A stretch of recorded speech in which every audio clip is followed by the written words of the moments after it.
what is this thing that we call happiness, and what brings us happiness in the short and long term. In fact, we could probably point to happiness as one of the most sought after states or commodities or emotions, whatever you want to call it. Happiness is what many people are seeking in work, in relationships, and in general. And yet most of us can't really define exactly what happiness is or means for us.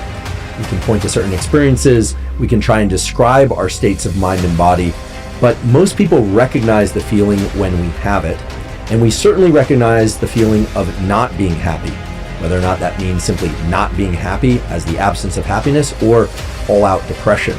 Let's talk about happiness, this thing that everybody seems to want, and yet not everybody can agree upon what exactly it is or how to get it.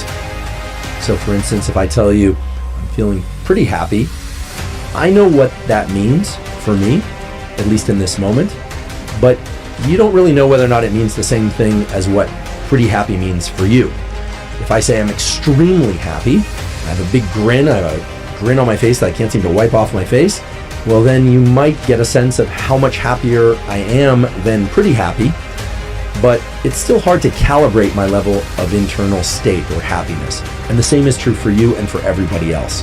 It's been discussed many, many times that the total amount of income that an individual makes or has, and again, this could be income from work or it could be money that they inherited, does not seem to directly relate to their level of happiness. The amount of happiness does not scale with that income. That is, for every additional $1,000 or $10,000 that they earn, they don't report being that much happier on a daily basis. Now, that said, I venture the argument that while money truly cannot buy happiness, it absolutely can buffer stress. And in particular, it can buffer stress in the form of the ability to purchase or pay for goods and services. Most of you have probably heard about the general conditions for obtaining happiness. And they always seem to circle back to some of the same basic features of get great sleep, have great social connection, pursue meaning, don't focus to any overextent on things like pursuing money, because there are indeed these studies that show that the amount of money that people makes does not necessarily scale directly with happiness. People's happiness does not necessarily scale with income. In fact, it tends not to, past a certain level. And yet, I think we'd be remiss, I think actually it would be inappropriate for me to say that the amount of income that one makes is not important. Because if the amount of money that you happen to have or are making does not allow you to meet your basic needs of shelter, healthcare, etc., and or doesn't allow you to access the kind of social interactions that can renew and reset, or I would say directly enhance the kind of neurotransmitter systems and hormones that lead us to feel that we are happy in our life and we're having quality social connections. Money cannot buy happiness, but it certainly can buffer stress. And one of the ways that it buffers stress is by allowing options of different kinds of social interactions, options of different types of recreation that one can engage in to access new forms of social interaction, and so on and so on. No one on their deathbed says they wish they had worked more. Well, indeed, the total amount of time that one spends working does not seem to determine one's happiness.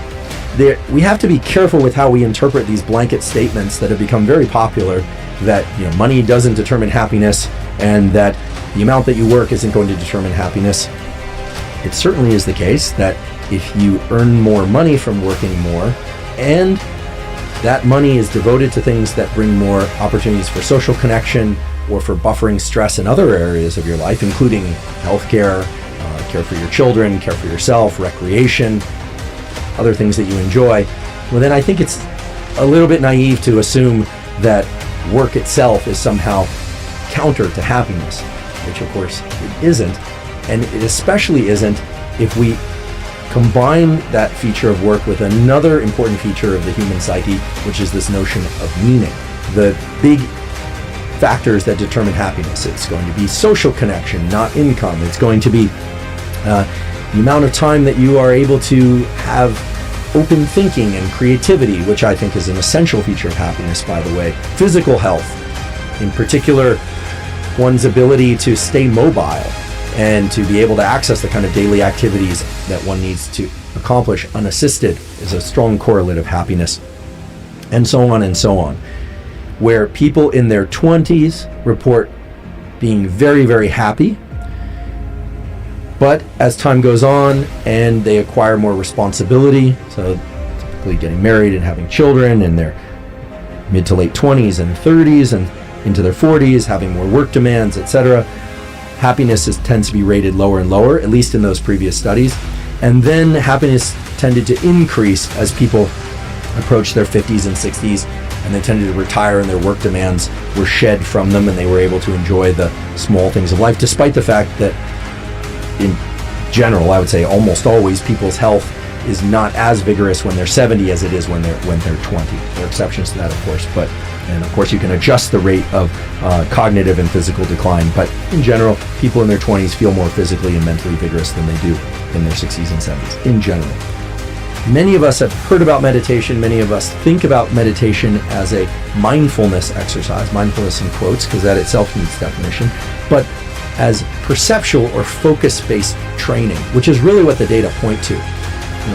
Notions around consciousness and states of mind are very hard to define, but it's very clear that even a 5 minutes a day, or ideally up to a 13-minute a day meditation, can greatly increase our ability to focus, and for a wandering mind is an unhappy mind, also make it very clear that the ability to refocus again and again and again on what we're doing throughout our day, regardless of what we're doing, can have a very dramatic, in fact, a statistically significant increase on our levels of overall happiness.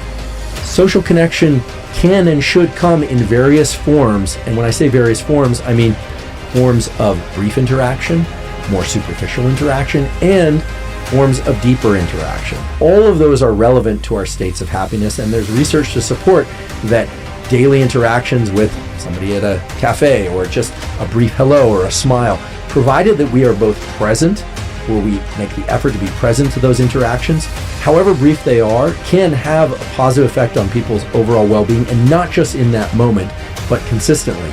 People are willing to explore certain topics with you. You're willing to hear them and listen really carefully for what they're saying, and they're willing to hear and listen to what you're saying in an attempt to understand.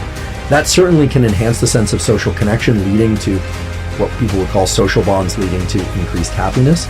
If you want to increase happiness, you need to have quality social connections. And if you want to have quality social connections, you need to be present and engage in those social connections. And that requires a viewing of each other's faces, ideally, which is not to say that a phone call or text exchange can't be meaningful, but that faces are really the most powerful way to engage in social contact, and that eye contact, not consistent eye contact, but eye contact of the sort that builds up and then breaks and builds up and breaks across the interaction, is going to be the best way that we are aware of to feel that one had a real connection.